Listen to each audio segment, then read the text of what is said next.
Hello and welcome to Everyday Enlightenment. I want to cut straight to the chase today and remind you that you are in control of how you feel. Not your spouse, not your family, not your kids, definitely not the government, just you. And I'm seeing a lot of people give their power away and allow themselves to be emotionally manipulated by the external things. And it doesn't have to be that way. Practice the skills to stay in your alignment, to exclude yourself from situations when you need to or when you have to. But learning how to manage your mind and learning how to manage your energy is no longer a luxury. And I know a lot of people out there think, maybe you think this or maybe you don't think this, but they think that if they learn a few energy hacks, it's good enough to get by. It's good enough to navigate the world without really knowing, without going any deeper, but it's not. Everything is energy, my friend, and I've been saying that for years.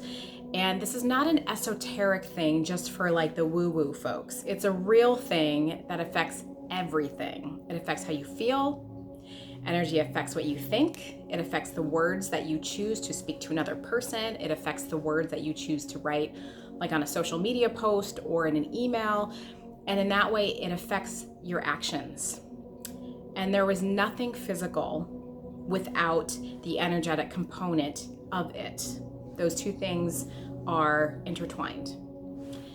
Part of reclaiming your power back about how you feel is managing your mind.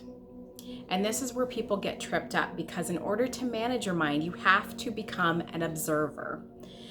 So what that means, in addition to being the thinker of the thoughts, you also have to be the impartial observer of your thoughts.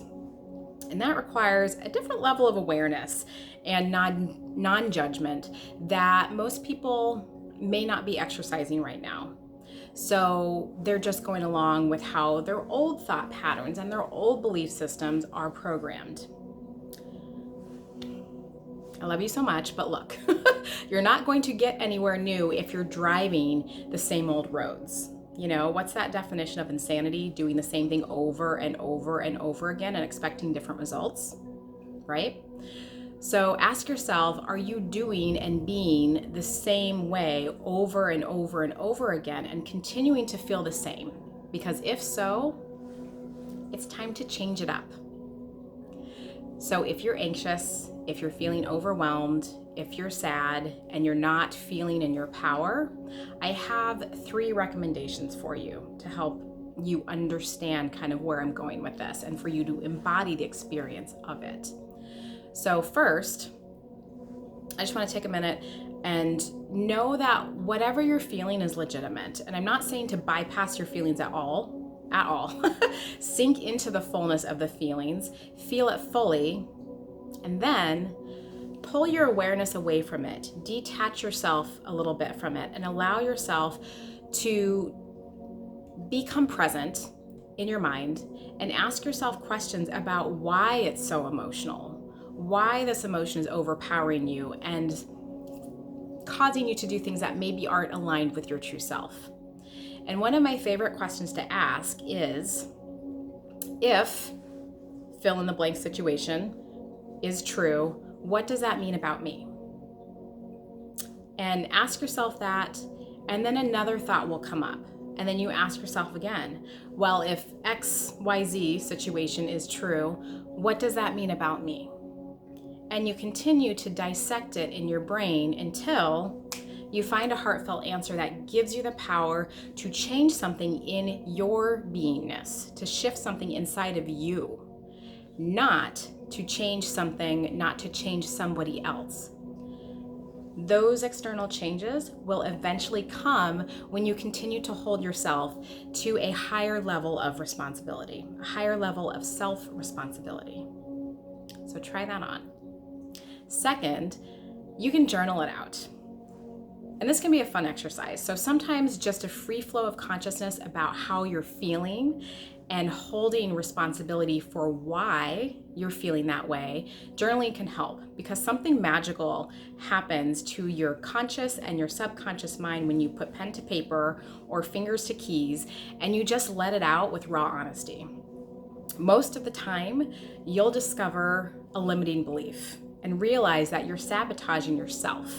It's super powerful. So the stream of consciousness journaling, definitely try it on. And third, get outside help. You don't have to do this by yourself.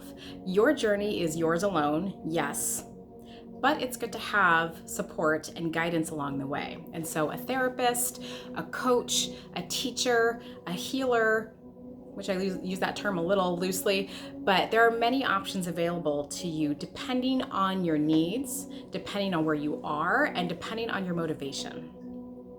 And whatever option you choose, commit to it.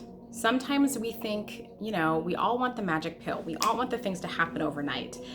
But because you're trying to shift your mindset and reestablish different mental programming and beliefs that serve you, that does not happen overnight. So you have to commit to at least a few weeks, a few months.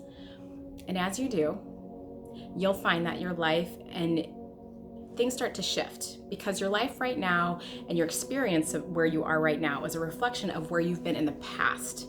And so as you up-level yourself and your mindset and you up-level your energy, your life will start to shift around you. The choices you make from the inside will start to reshape your life on the outside.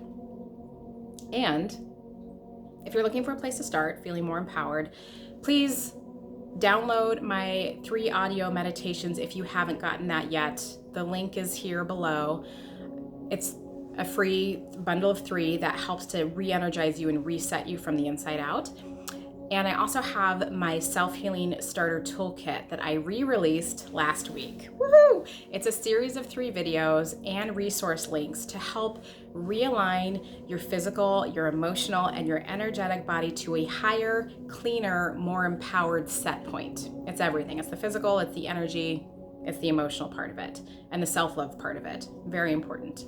So I'd love it if you took advantage of either of those things if it calls you, and then I would definitely love to know what you think about it. So the links for both of those things and more are below. And remember to be mindful of your energy, because energy becomes thoughts, thoughts become actions, and your actions reflect what your life looks like. So be your own guru, and you have the power within you, my dear. Have a beautiful week.